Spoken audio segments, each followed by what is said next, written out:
El contenido del siguiente programa es responsabilidad de sus realizadores. El movimiento, la educación y las prácticas corporales se encuentran en Edufísicamente. Bienvenidos.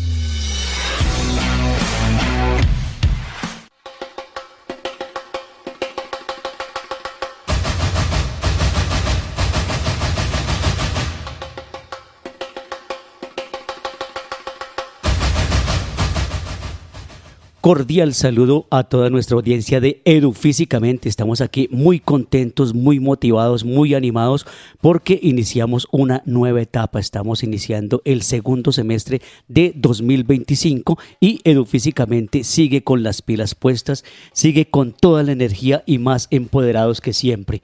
Y por supuesto, pues un agradecimiento al equipo de la Pedagógica Radio, Laura Chávez en las comunicaciones, Yolanda Barrantes, Diana Torres en la producción, Mario Enríquez en el control máster y Alejandro Sepúlveda, coordinador general de esta nuestra emisora, la Pedagógica Radio. Como tenemos estudiantes nuevos, como tenemos padres de familia también nuevos que van a escuchar quizás por primera vez este programa, es importante decirles que Edufísicamente se emite todos los miércoles a las 11 de la mañana y repetición todos los viernes a las 4 de la tarde. Y después de ello, pues queda alojado en formato podcast. Edufísicamente es un programa de la Facultad de Educación Física y de las tres licenciaturas, la licenciatura en Deportes, la licenciatura en Educación Física propiamente y la licenciatura en Recreación.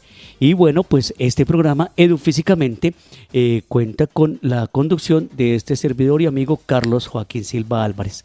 Y como ya sabemos, pues el programa Edufísicamente cuenta con 3 secciones, las cuales vamos a mantener en este segundo semestre del cual les estamos hablando. La primera se llama Facetas, donde conocemos efectivamente eso, la cara humana, personal, la historia de vida de cada uno de nuestros invitados e invitadas. La segunda sección hemos llamado Cuerpo, Cultura y Vida y finalizamos con unas noticas muy cortas del acontecer deportivo, cultural, académico que se esté desarrollando principalmente en o desde nuestra facultad, y esa es la tercera sección que se llama Ocio y Tiempo Libre. Y bueno, como siempre tenemos invitados excelentes, invitados especiales. Ya vamos a saber de quién se trata en esto que se llama Facetas.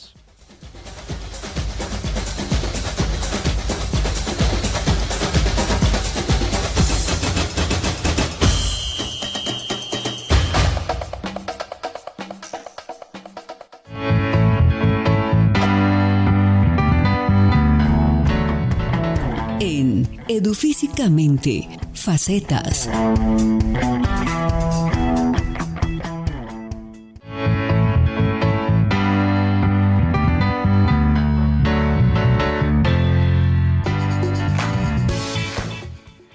Muy bien, ya tenemos entonces listo aquí frente a estos micrófonos, aquí en la cabina de la Pedagógica Radio, a nuestro invitado del programa de hoy. Me place escucharle, maestro Carlos Jairo Cabanzo Carreño. Bienvenido a esta su emisora. Muchas gracias, maestro, por la invitación a este programa. Bueno, finalmente, pues sí, yo le agradezco al universo, le agradezco a la vida que tengamos esta vez, al fin, la posibilidad de conversar aquí en la Pedagógica Radio, algo que no se nos dio en el semestre anterior por unas razones que quizás podamos contarle a nuestra audiencia. Bueno, son desencuentros de horarios y cosas por el estilo, pero finalmente lo tenemos aquí, maestro. Bueno, para empezar, cuéntenos, ¿cuándo inició su paso aquí por la Universidad Pedagógica Nacional? ¿Dónde se dio y cómo se dio?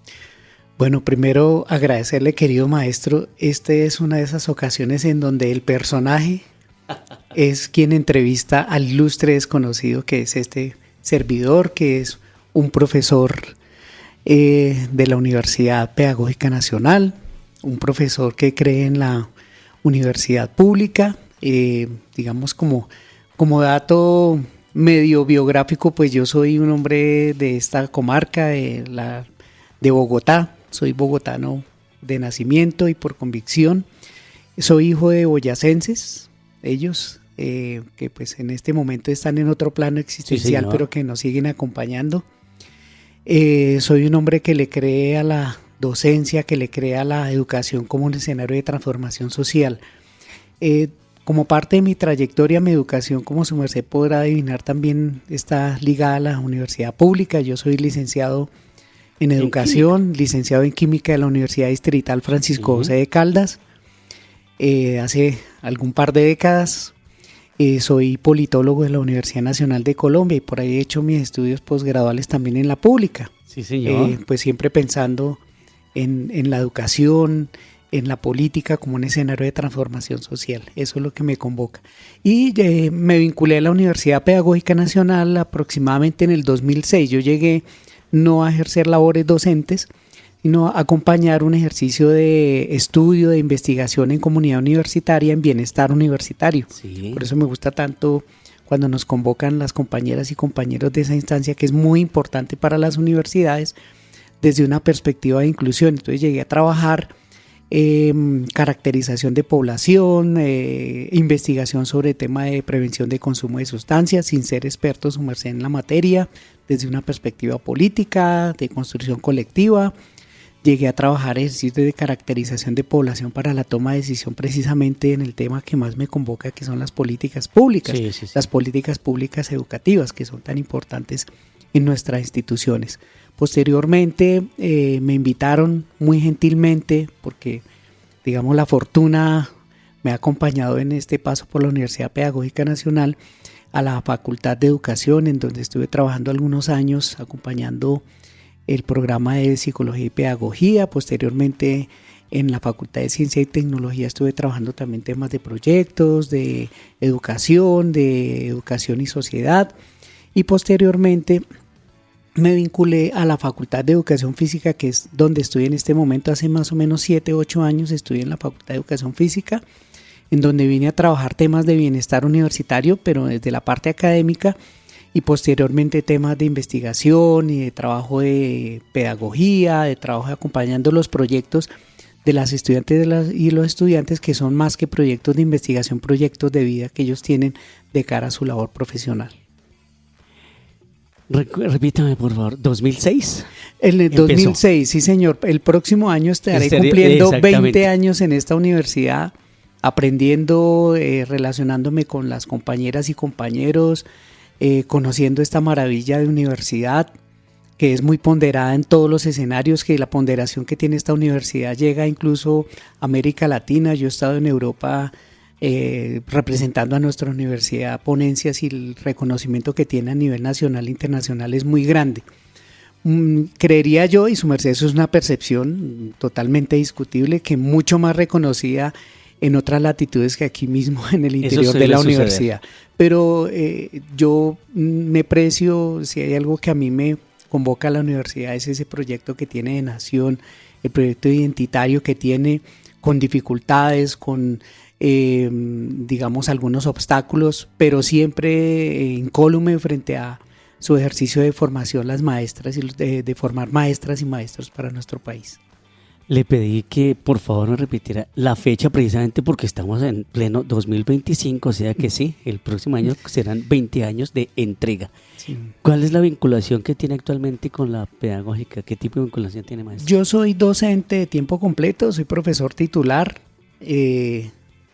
Tengo, digamos, un trabajo muy fuerte en diferentes escenarios. Vengo acompañando el tema de formación en investigación, pero también el tema del ciclo básico, pero también temas como acreditación institucional, evaluación institucional.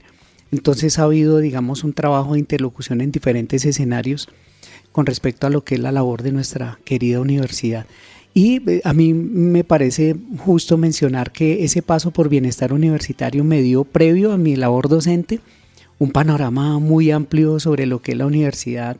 Yo cuando llegué acá por invitación de una colega a trabajar el tema de caracterización de investigación, nunca pensé que un escenario pedagógico como este pudiera transformar de cabo a rabo lo que es mi vida, y que me haya incluso ayudado a formar como persona, y que haya cambiado la perspectiva, me haya abierto las puertas a un mundo que yo nunca pensé explorar y pues me parece que es algo muy hermoso y pues aspiro a haber aportado un granito de arena a la formación tanto como me han aportado a mí. No, claro que sí. Es evidente que quienes le conocemos, maestro, quienes tenemos ese placer de compartir también pues este escenario, sabemos, y entre los estudiantes también se conversa de la tenacidad con la que usted asume todas esas tareas.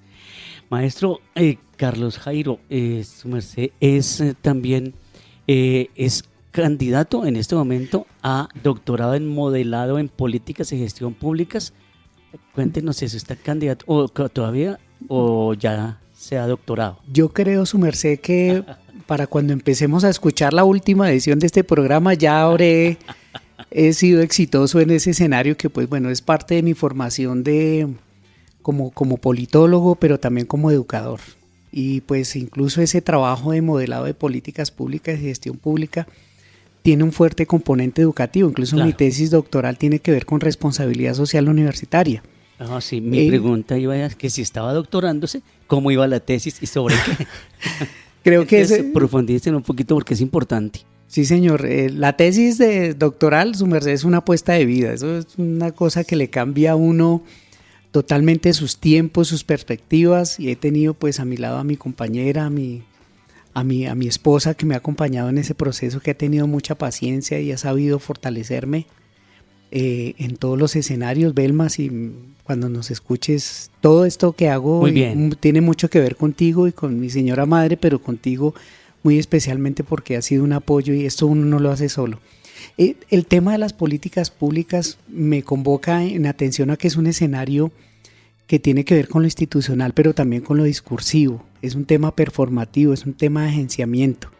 Entonces me llamó mucho la atención, no tanto por la palabra modelado, como de construcción colectiva de conocimiento a propósito de lo que es la gestión pública. Sí. Y pues yo mucho de lo que he aprendido en ese doctorado lo he aplicado al tema de la educación superior. Precisamente la tesis que pues ya pues se fue aprobada, pero que voy a sustentar en estos días, querido maestro, tiene que ver con responsabilidad social universitaria, que es una categoría de trabajo en las universidades que viene de los huestes empresariales y que genera mucha sospecha. A lo que yo me dediqué fue a hacer un análisis de los actores y agentes educativos que están al lado de la consolidación de esas políticas públicas en las universidades. Y el énfasis que yo hice fue en las universidades públicas precisamente. Porque pues para mí toda la educación superior es pública. O sea, la razón social de la institución que la esté brindando es otra cosa. Es otra cosa, sí. Pero la educación superior es pública. Toda la educación es pública y digamos tiene un escenario de interlocución con la sociedad permanente. Bueno, dos cositas aquí importantes también para nuestro invitado y para nuestra audiencia, y es precisamente que aquí se fortalece el ser de esta primera sección, la faceta. Entonces encuentro aquí dos cosas importantes. Una, esa parte pues profundamente humana que nos acaba de mostrar maestro Carlos al hacerle la dedicatoria a esas dos personas tan importantes, a su señora madre y a su esposa. Eso por un lado. Por otro lado, me llama muchísimo la atención es que a veces cuando el docente se está capacitando, ya sea en otra maestría, en un doctorado, entonces como que sus objetivos no se vuelven o no tienen eco en su quehacer cotidiano, sino que obedecen a otras pretensiones también muy respetables, ¿cierto? De carácter presupuestal y todo eso. Pero usted acaba de decir algo muy importante que ratifica esa parte humana que le acompaña, y es que ya está poniendo en práctica cada día eso que está estudiando. Sí, señor. Efectivamente, digamos, hay dos apuestas. Es decir, que no solamente para colgar el título, es decir, ya soy doctor, no. No, yo incluso tengo siempre presente, querido maestro, que los escenarios formativos nos fortalecen en la medida en que nos hagan más personas. Sí.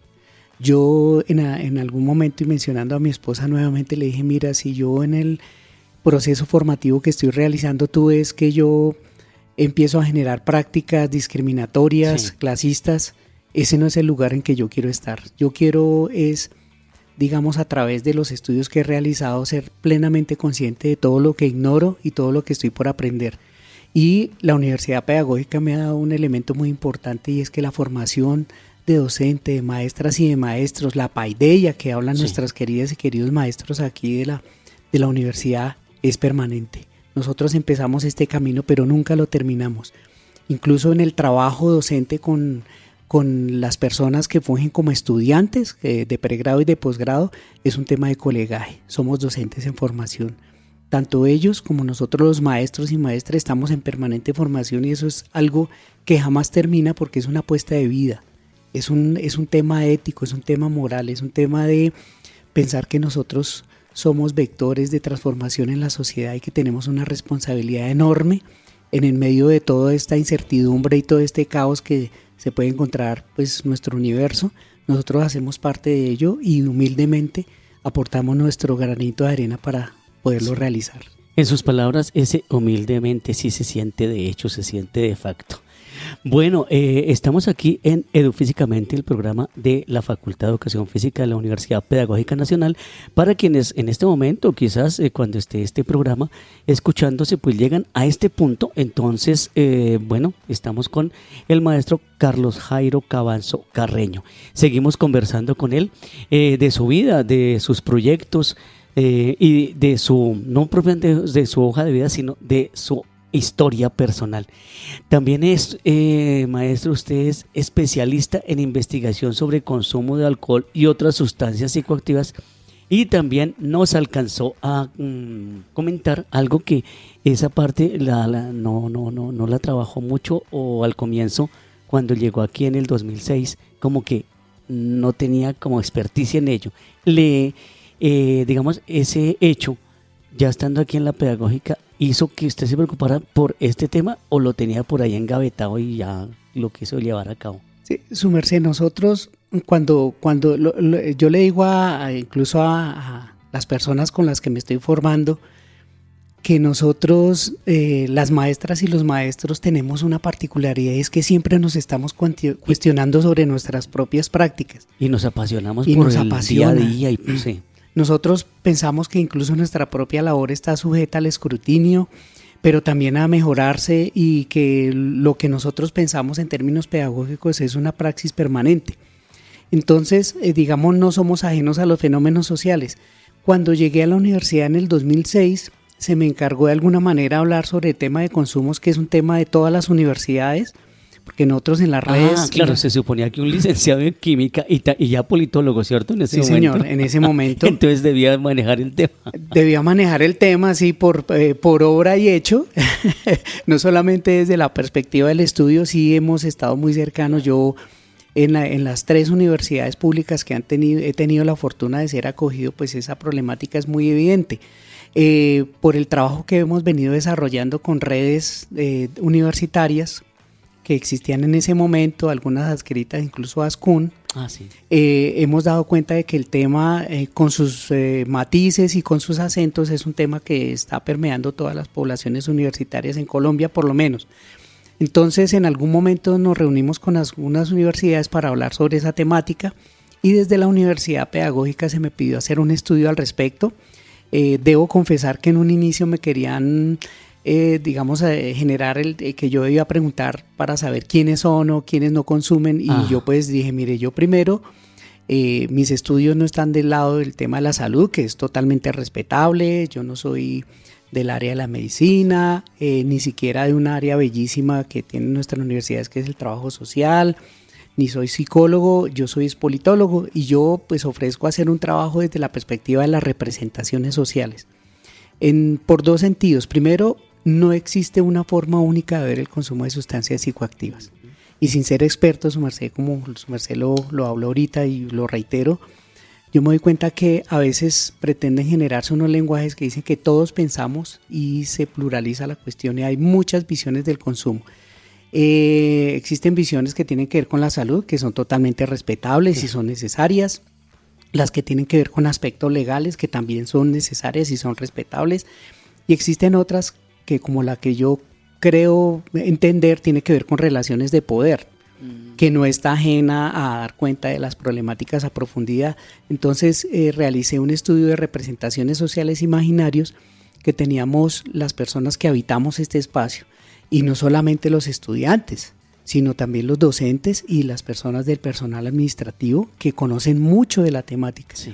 Déjeme confesarle, querido maestro, que aprendí una cantidad enorme de cosas. Yo realicé más o menos para ese estudio unas 100 entrevistas, dándole el peso desde un plano totalmente igualitario, cada uno desde sus discursos, a las señoras y los señores que están acompañándonos como trabajadores de la universidad, sí, que saben mucho de nuestra universidad, a las maestras y los maestros y a los estudiantes. Y déjeme decirle que me encontré con unas cosas, digamos, en las entrevistas me encontré unas cosas increíbles que, pues, digamos, se generó una publicación que tiene el mismo nombre de la investigación y que, pues, digamos, ha servido de alguna manera para tomar algún tipo de decisiones en la universidad, a sabiendas de que es un tema complejo, que tiene sus diferentes lecturas y que, digamos, todavía hay mucho por decir. Entonces, en el marco de esa investigación también tuve la oportunidad de hacer unos contactos con la Universidad de Sao Paulo, que fue la que nos invitó a hacer un proceso formativo, y allá generamos un proceso de especialización, precisamente en la Facultad de Enfermería de la Universidad de Sao Paulo, que estuvimos allá terminando nuestra especialización presencialmente, y pues llegamos a fortalecer algunas cosas que tienen que ver, por ejemplo, la relación del consumo y el ocio, el tiempo libre, pero no desde el lenguaje facilista, que es que el consumo es ausencia de algo que hacer en la ociedad, o que el ocio, el tiempo libre tiene que ver directamente con eso. Son perspectivas de ser y perspectivas de subjetividades que están ahí, y pues eso se requiere abordar de una manera un poco más profunda. Obrigado, maestro. Obrigado. Sí, porque ¿cuánto tiempo estuvo allí terminando esta especialización? La especialización duró más o menos un año, y la última etapa era presencial. Yo estuve en Sao Paulo, más exactamente en Ribeirão Preto, que la Universidad de Sao Paulo y la Organización de Estados Iberoamericanos tenía un programa de formación, y nos invitó. Estuvimos profesionales de México, de Honduras, de Nicaragua, Argentina, Chile, Brasil. Bueno, hicimos una comunidad de aprendizaje con respecto a eso, y la anécdota de eso es que los únicos que no éramos del área de la salud éramos los de la pedagógica. Entonces, pues a ellos les encantó mucho, porque nosotros tenemos nuestra propia visión de mundo. No desperdicia su merced, si me faltaba, y yo pedía muchas disculpas si en algún momento utilizaba alguna palabra, algún lenguaje que no fuera propio de ese saber y ese conocimiento, pero nosotros fuimos muy acogidos porque le dimos otra visión desde lo pedagógico y lo educativo a entender ese fenómeno que es de una gama variopinta de saberes. Sí. Bueno, para información también de nuestra audiencia, nuestro invitado está en magíster en sociología y también en investigación social interdisciplinaria de la Francisco José de Caldas. Bueno, maestro, una última preguntita de esta primera parte, de esta primera sección, hablando precisamente de proyectos de vida. Ya su merced dentro de poquitas semanas se habrá doctorado, que le va a ir muy bien en la sustentación o en la defensa, como decían en España, de su tesis. Y de ahí para adelante, así sin decir sino de ahí para adelante, ¿qué? De aquí para adelante, querido maestro, viene seguir un camino que es fortalecer, digamos, comunidad académica alrededor del tema que me convoca, que son las políticas públicas y específicamente las políticas educativas.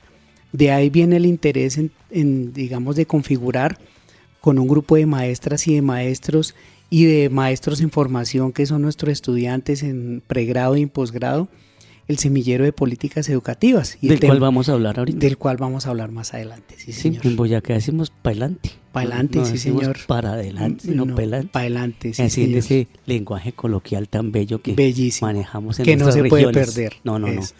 Bueno, listo. Entonces hemos llegado, sí, ya conocemos algo más de la faceta personal, humana, familiar, etcétera, de nuestro invitado, el maestro Carlos Jairo Cabanzo Carreño. Vamos entonces inmediatamente con la segunda sección.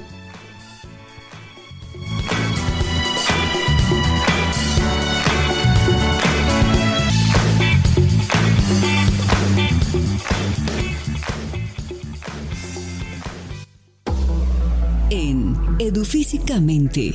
Cuerpo, cultura y vida.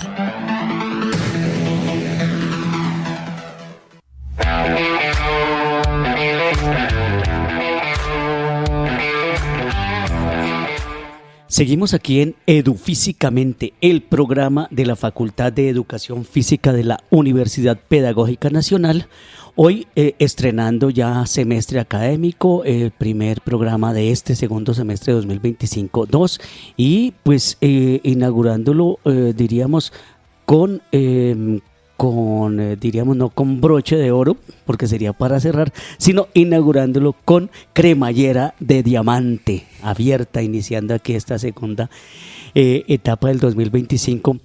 Profesor Cabanzo, sí, después de conversar, claro que en la parte de la faceta no se desprende de la profesional, inevitablemente van ahí junticas, pero vamos a conversar ahora de el proyecto que usted viene liderando, viene trabajando, viene coordinando. Su merced me podrá precisar algunas de estas palabras que he dicho sobre semillero, el semillero de políticas, ¿de qué? Recreación y políticas públicas. De educación, recreación y políticas educativas. Sí, bien, señor. Muchas gracias. Para ilustración, empezando, yo que le estoy escuchando aquí de primeras, ¿qué es eso? ¿Cuándo inició? ¿Por qué inició? Eso en términos académicos y técnicos, entonces diríamos cómo fue el preproyecto, cuál fue el planteamiento, cuáles fueron las necesidades, etcétera, etcétera. Pero para eso, ilustración un poco más tranquila de nuestra audiencia. Sí, cuéntenos esos inicios, por qué se dio, cómo se generó y quiénes están ahí actualmente, cómo va la cosa, etcétera. Sí. Respetado maestro, a mí me parece totalmente pertinente la introducción que su merced le hace a esta temática, y es que no existe una dualidad entre lo que uno es como proyecto de vida y pues todo esto que pudiera parecer sórdidamente académico y por allá alejado de lo que son nuestros principios vitales. El semillero, digamos desde la perspectiva en la que yo estoy abordándolo, que es una de tantas que hay ahí porque no soy el único que participa en el semillero, tiene que ver con que el mundo y el mundo académico, el mundo de la política, el mundo de las políticas educativas hacen parte de la cotidianidad de los seres humanos, bien sea desde la pasividad de recibir la información de que ya somos objeto de ellas, o desde la perspectiva, como dicen algunos maestros, como el maestro Orlando Falsborda, desde la perspectiva que nosotros somos sujeto y objeto, precisamente, sí señor. Sí. Somos sujeto y objeto de ellas y nosotros tenemos que ser actores, que tengamos conocimiento y que tengamos incidencia sobre esa toma de decisiones. Entonces, el semillero de educación, recreación y políticas educativas nace como, digamos, como una apuesta por entender la relación que existe entre la educación, el saber disciplinar de la recreación, que dice muchas cosas en sí mismo, y el tema de las políticas educativas, es decir, cómo funciona eso en términos de las relaciones de poder que se dan a todos los niveles, al nivel político, al nivel social, al nivel educativo, entonces en la amplia gama de políticas públicas. Y tiene, digamos, el objetivo principal de ese observatorio, de ese semillero, que es un observatorio, es entender que nosotros, las maestras y los maestros, debemos ser agentes de políticas públicas. Muchas veces por desconocimiento, que no es un tema que sea una decisión personal, o porque no se trabaja a profundidad, se piensa que un licenciado y una licenciada no tiene la capacidad y que eso lo debe dejar a otro tipo de actores sociales. Pues no, yo creo que si nosotros somos vectores de cambio, si nosotros catalizamos transformación social, nosotros debemos tener conocimiento de esos escenarios para que desde nuestra labor podamos ayudar a tomar decisiones de política pública, específicamente en lo que nos trabajamos. Puntualmente, en el caso nuestro, en el tema de las políticas educativas y las políticas públicas en recreación, entendiendo que la recreación es un campo de saber muy importante, que tiene sus propios lenguajes, sus propias perspectivas, sus propias epistemologías, y que las políticas públicas y las políticas educativas específicamente pueden llegar a un escenario concreto de trabajo no solamente académico, sino en el mundo de la vida, como decía algún sociólogo, y que podemos permear alrededor de nuestro trabajo también las decisiones que se tomen a todos los niveles en nuestra sociedad. Eso me parece muy importante, eso que usted dice que debemos, inevitablemente, nuestro trabajo también es fortalecer esa actitud de nuestros estudiantes, no solamente de nuestra facultad y de nuestra licenciatura, sino de toda la universidad, en ser sujetos de esas políticas públicas. Aquí en estos micrófonos, y esto me parece importante recalcarlo y que usted seguramente lo sabe, pero aquí hemos tenido casos puntuales de estudiantes que están activos actualmente y otros ya egresados que están trabajando allá en sus comunidades en esto de las políticas públicas. Y me atraviesan dos casitos, algo de grupos étnicos, un compañero que es de la comunidad indígena de Muiscas aquí en Suba, y hay otro joven, ya mayorcito, digamos, egresado, que ha trabajado con un grupo de huérfanos por feminicidio y está ahí al tanto, y él nos lo dijo aquí en estos micrófonos, que todo eso lo tuvo que aprender aquí porque vivió una situación familiar ahí de ese estilo, pero lo que aprendió, quizás estaba con usted también, le permitió empoderarse, pues sí, hacerse parte de este tipo de procesos ya a nivel macro. Entonces me parece fundamental. Hace unos días con los estudiantes nuevos que tengo yo en este caso, que son de segundo semestre, alguien decía que en las casas, por ejemplo, los padres de familia dicen, no, aquí no vamos a hablar ni de política, ni de sexo, ni de religión. Y él les dice, no, yo ya sé que esto se puede hablar y tenemos que ir armando, digamos, como tener la fortaleza, no académica propiamente, pero sí como la fortaleza de poder fundamentar, y sí se puede hablar sin llegar a conflictos allá al interior de las familias. Y que alguna mamá le decía, no, pero es que yo no soy política porque yo no voto por nadie ni por nada, usted es por lo que está allá en la universidad. Pero entonces nuestros jóvenes, nuestros muchachos, sí están entendiendo que son sujetos. ¿Cómo ve usted eso, maestro? Maestro querido, yo quiero mencionar, me parece bellísima esa pregunta por una razón, y es que de mi época de bienestar universitario, sí, también se nos encargó, lo digo de esa manera con todo cariño y todo respeto, hacer un estudio de caracterización de población universitaria. Y se construyó colectivamente. Cuando yo llegué ya estaba construido el instrumento de recolección de información, y una de las preguntas o uno de los grupos de preguntas era a nuestros estudiantes admitidos a pregrado, estoy hablando del 2006-2007, sí, qué tendencias políticas o cómo veían la política o cómo era su participación política. En un amplio margen, los estudiantes admitidos en el 2006 y 2007, con una muestra grande que logramos hacer, tenían la percepción de que la política, vista como la actividad que lleva a los cargos de representación, sí, estaba, digamos, permeada por algunos asuntos no tan claros, y la participación de ellos era minoritaria en esos grupos de partidos políticos, de esos grupos de interés. Sin embargo, maestro, nos causó curiosidad mucho que en términos de su participación en temas sociales estaban en colectivos ambientales, colectivos de trabajo cultural, de trabajo con etnias, de semilleros de trabajo en las localidades, y nosotros dimos cuenta, lo primero que nos pareció bellísimo es que la participación política de ellas y de ellos no está señalada por partidos políticos, sino está señalada por el empoderamiento de las comunidades en sus territorios, que es otro tipo de participación. Cuando se habla de política y se habla de participación política en el sentido común y digamos en lo que pensamos los ciudadanos de comunes y corrientes que somos todos, es que ¿para qué vamos a hacer política o participar políticamente si mire cómo estamos aquí en las diferentes ramas del poder público y en los estamentos gubernamentales y no gubernamentales y estatales? Pero lo primero que debemos entender es que la política atraviesa la actividad del ser humano, porque es un permanente relacionamiento entre muchas otras cosas, querido maestro. Cuando yo decido comprar un dentífrico, un jabón, un objeto de los que hay ahora para divertirse, ahí estoy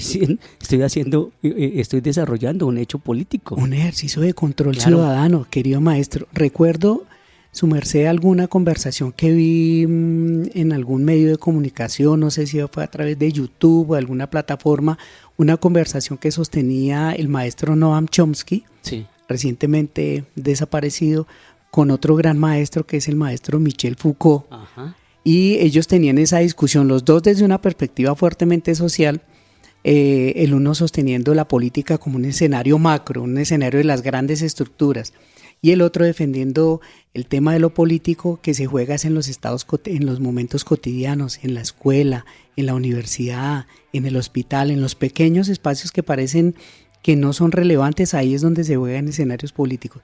Y hay una cosa muy importante, maestro, y es la palabra. La palabra tiene un poder performativo enorme, pues no, su merced, el hecho de que estemos acá indica el poder que eso tiene, que su merced sea un hombre de radio, es que la palabra está ahí. Entonces, la política también es un discurso que genera realidades. Cuando los políticos y las políticas en las macropolíticas grandes, en las políticas públicas, la gobernanza y en la gobernabilidad, que es un tema que nos convoca más en lo educativo, nos hablan de un término o desde el otro está generando, posicionando una manera de ver el mundo. Entonces las políticas públicas, las políticas educativas también están permeadas por esos discursos. En términos puntuales, algunos teóricos de las políticas vistas del discurso dicen es que la palabra en las políticas públicas es performativa, genera realidades, genera necesidades. No es sino que un grupo de interés empiece a hablar y a posicionar un concepto o una necesidad y ya toda una sociedad empieza a hablar de ello. Entonces, digamos en ese orden de idea, nosotros tenemos un discurso también, claro. Nosotros como maestras y maestros somos poderosísimos. Y volviendo puntualmente al semillero, ¿cómo se está llevando a cabo esto que estamos conversando ahí en el desarrollo de las actividades y de las acciones del semillero? Y le aprovecho también para preguntarle, en este momento, ¿quiénes están involucrados en ese escenario? Bueno, voy a empezar por la última parte de la pregunta. En este momento somos dos docentes. Está la maestra Ingrid Fonseca, está pues este servidor, estamos 3 estudiantes de pregrado y 2 estudiantes de posgrado. Estamos en este momento trabajando en ese semillero. Y pues la apuesta, digamos, en cómo funciona la cuestión, entendiendo que los semilleros son una estrategia de formación en investigación. Nosotros funcionamos en 2 vertientes. La primera en cómo es que, digamos, nosotros queremos fortalecer los saberes en tema de las políticas educativas en recreación. Digamos, nosotros nos vemos como, primero, un escenario de caracterización de las políticas que existen en este momento en América Latina y en Colombia a propósito del tema de la recreación. Número 2, un escenario de sistematización. Es decir, empezar a generar información permanente que nos permita a nosotros seguir con nuestro performance como investigadoras y como investigadores, pero también un tercer elemento que nos permita comunicarlo, porque digamos un semillero que no comunica sus resultados, y por eso este espacio es hermosísimo, el que su merced nos invita, y yo estoy aquí hablando por ellas y ellos también, con mis falencias y mis inercias, pero trato de representar lo que pues mandaron obedeciendo, como decía alguno por ahí. También un escenario para continuar haciendo un estudio y una transformación sobre la visión que se tiene sobre las políticas educativas como un escenario solamente de las altas esferas gubernamentales y estatales, y descentrarlo un poco y empezar a pensar que nosotros desde nuestro rol como maestras y como maestros podemos permear ese escenario. Entonces, digamos, en términos puntuales, cómo funciona es por ese lado. Número 2, él mismo es un escenario de formación en investigación. Claro. Entonces nosotros tenemos nuestros seminarios, nuestros ejercicios de socialización, ya ahorita de 2 investigaciones que estamos realizando, una de políticas educativas en recreación en persona mayor y otra en población infantil. De esos van a salir unos productos que nosotros vamos a socializar, porque nos interesa es las políticas educativas con relación a la población, que es realmente donde deben aterrizar. Y digamos, en otro escenario pues también está el hecho de empezar a generar piezas comunicativas que permitan a la comunidad integrarse. Ya estamos en conversaciones con algún programa de la Facultad de Educación, pues todavía no hemos aterrizado la cuestión, pero vamos a trabajar juntamente con ellas y con ellos desde esa facultad para trabajar algunos asuntos que tienen que ver con inclusión que tiene que ver con diversidad, que lo manejan tan bellamente, que yo tuve la Sí. fortuna de estar en esa facultad y veo todas las posibilidades del mundo en que se pueda trabajar, y están muy interesadas y muy interesados en que realicemos eso. Maestro Carlos, ¿cuándo, en qué momento, digamos, puede algún miembro de nuestra comunidad educativa, porque es general, ¿cierto? Es para toda la Para universidad. toda la universidad. Algún miembro de la comunidad educativa en general quisiera inscribirse? Hay entrada y salida para nuevas membresías en cualquier momento, ¿verdad? Su merced es un espacio abierto. Como nuestras aulas. El semillero es un aula. Como yo le he aprendido a su merced mucho, querido maestro, la palabra es palabra porque es apertura, porque es diálogo, porque es descentrarse, salirse de la zona de confort. Sí. No nos incomoda y nos parece totalmente viable. Es más, el espíritu del semillero es que en quien quiera estar ahí de forma voluntaria, es algo que me gusta estudiar ese tema, está totalmente abierto. Mi contacto pues está ahí, el correo mío es secavanzo@pedagogica.edu.co y el único requisito es querer estar. Querer estar. Ahí tenemos egresados, también me faltaba su merced mencionarle que tenemos población de egresados y ellos nos ayudan. No, sí lo dijo, sí lo dije, maestro. Sí, que había egresados. En la perspectiva, maestro, de que los egresados, eso lo aprendí un poco de bienestar universitario, solamente aparecen o los llamamos cuando necesitamos procesos de acreditación. No. Pero ellos son parte de la formación de nosotros. Ellos no han abandonado nunca la universidad, están ahí presentes y nos colaboran en fortalecer no solamente el programa, sino la formación. ¿Y se pueden hacer aportes desde afuera sin ser, no aportes económicos?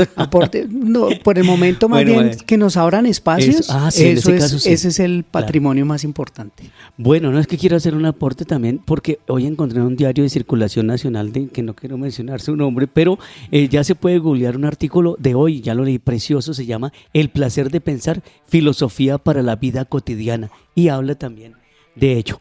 Bueno, no, sí ve, cuando los invitados son igual de especiales, así como tan especiales, el tiempo pasa muy pero muy rápidamente, así que nos toca irnos a nuestra tercera y última sección. En Edufísicamente, ocio y tiempo libre.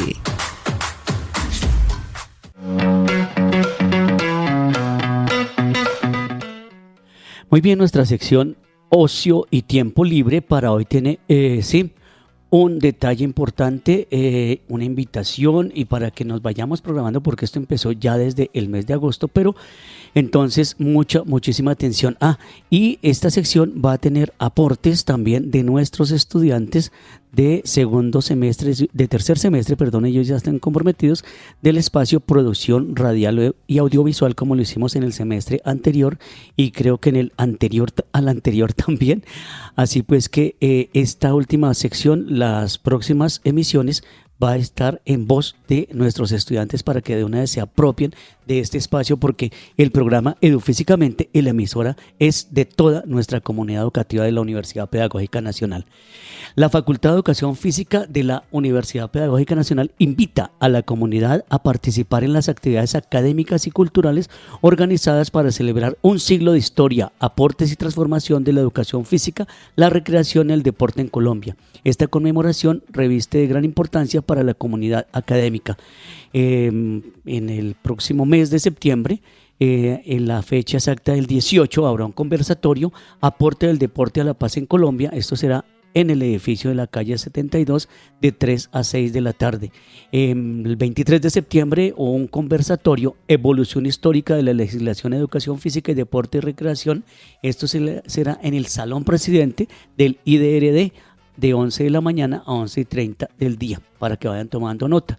Y el 18 de noviembre será la Semana de la Socialización de la Facultad, en la celebración de los 100 años de la educación física. Esto sí será en nuestra sede, en la sede Valmaría, de todo el día, 18 de noviembre, de 8 de la mañana a 5 de la tarde. Maestro Cabanzo, nuevamente muchas gracias, despídase de nuestra audiencia, ya es hora de despedirnos. Muchas gracias al equipo de trabajo de la emisora, muy gentiles por entender nuestras inercias en términos de esta tecnología. Mario, que lo tenemos que hacer. Mario, muchas gracias porque su merced nos permitió este canal de comunicación. A Universidad Pedagógica Radio, muchas gracias. Querido maestro Carlos, su merced, yo estoy pendiente de lo que su merced requiera. Muchas gracias. Reitero, era el personaje entrevistando a un ilustre desconocido. Muchas gracias por permitirnos a nuestro grupo de Semillero estar en este espacio y pues muchas gracias por las preguntas que su merced hizo en lo personal, evocando algunas personas que han transitado, que somos esas personas que han pasado por nuestras vidas y las que seguirán pasando, querido maestro. A usted muchas gracias. Muy bien, el agradecimiento también al equipo de la Pedagógica Radio, Mario Enríquez en el Control Master, Laura Chávez en las comunicaciones, Yolanda Barrantes y Diana Torres en la producción y Alejandro Sepúlveda en la coordinación general de nuestra emisora. Esto fue Edufísicamente. Hasta pronto.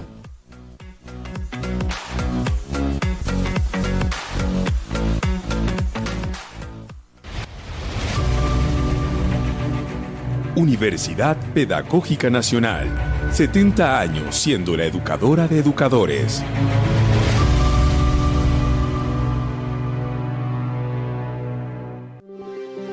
Quédate con las voces y los sonidos que enseñan de la Pedagógica Radio.